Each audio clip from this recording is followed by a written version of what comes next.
আর না চোখ ফিরিয়ে একটু হাস। আমি তো নর্মালি ওকে চিনি 2020 সাল থেকে, তো ও হয়তো আমাকে আরও অনেক আগে থেকেই দেখেছে, কিন্তু আমি ওগুলা খেয়াল করিনি। আমি ওকে ইন্টার ফার্স্ট ইয়ারের কোচিং থেকে দেখি। তখন থেকে আমি আসলে বুঝতে পারতাম যে ওর আমার প্রতি একটা টান কাজ করে। তো আমি তো আসলে মেয়ে হয়ে শুরুতে ওইভাবে বলতে পারবো না, আমি একটু ইগনোরই করতাম, কারণ আমার রিলেশন জিনিসটাতে একটু ভয় ভয় লাগতো। আমার মনে হতো যে না, ফ্যামিলি মেনে নেবে না, এগুলো করা ঠিক না, এগুলো ভেবে ভেবে আমি সবসময় ওকে ইগনোর করতাম।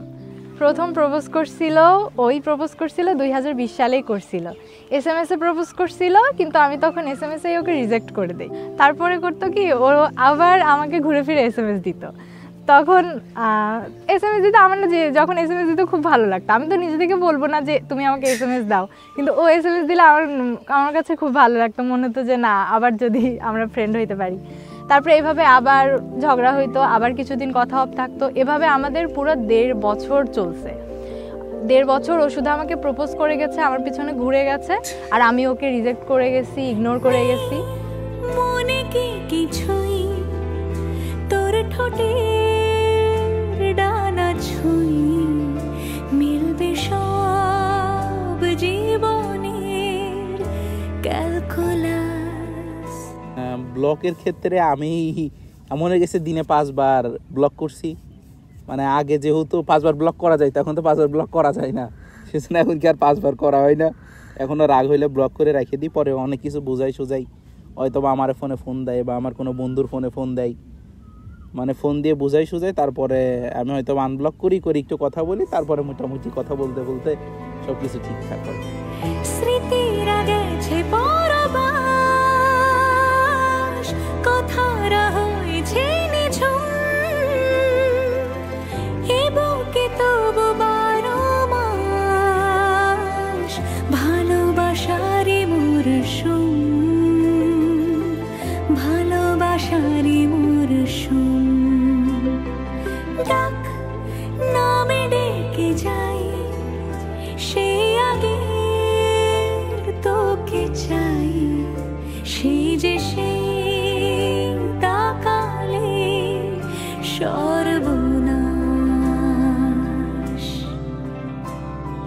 স্ট্রাগল বলতে যখন হইতেছে ও ঢাকা অ্যাডমিশনের জন্য ঢাকা চলে যায়, ঢাকা চলে যাওয়ার পরে অনেক দিন হয়তো বা দেখা হয় না, আর দেখা না হওয়ার জন্য অনেক রাগারাগিও হয়েছে। তো সেই সময় আমি মানে সকালবেলা বাড়ি থেকে তো এভাবে বলতে পারতাম না, কারণ বাড়ি থেকে মাসে বলে একবার ঢাকা যাওয়া যায় 1 মাস বা 2 মাস পরে।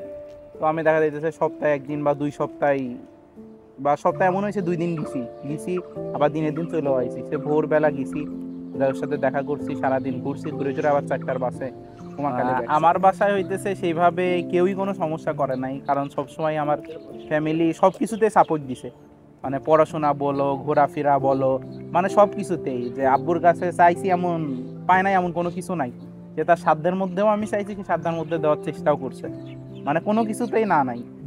আর আমার বড় ভাই সব দিক থেকে মোটামুটি খুব, বড় ভাই ভাবি, আবার আমার চাচাতো ভাই ভাবি আছে, এই 4 জন মানুষ মানে সব দিক থেকে হেল্প করছে। আবার আমার তো সব সময় ঢাকায় নিয়মিত যাওয়া হইতো না, তো ভাবি ওরে নিয়ে মাঝে মধ্যে এদিক সেদিকে ঘুরতে যাইতো, মানে যাতে ওর মনটা ভালো থাকে, যে না সাইমের ফ্যামিলি আমারে পছন্দ করে না বা এমন কোনো কিছু করে না, মানে এইটা আমি ওরে মনে হইতে দিই। আমি ওরে সবসময় বুঝাইছি, দেখো আমার আব্বু এমন, আম্মু এমন, সবাই মোটামুটি তোমার অনেক ভালোই বাসবে, কারণ আমারও সবাই ভালোবাসে, সেহেতু আমার জন্য তোমারও সবাই ভালোবাসবে।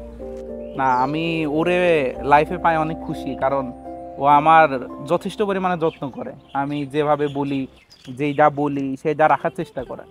আমি যে ওকে পেয়েছি, আমার সবসময় একটা জেদ ছিল যে আমি ওকেই চাই, আমি যেভাবেই হোক ওকেই পাবো। আমি যে শেষ পর্যন্ত আমার জেদটা পূরণ করতে পারছি, তার জন্য আলহামদুলিল্লাহ। আমি শেষ পর্যন্ত এই পর্যায়ে যে পৌঁছাইতে পারছি, এটা আমার অনেক স্ট্রাগলের ফল। আল্লাহ আমাদের দুজনকে সুখী রাখুক, আমি এটাই দোয়া করি। ফুটবে ঠিক মন মাফিক মন পলাশ,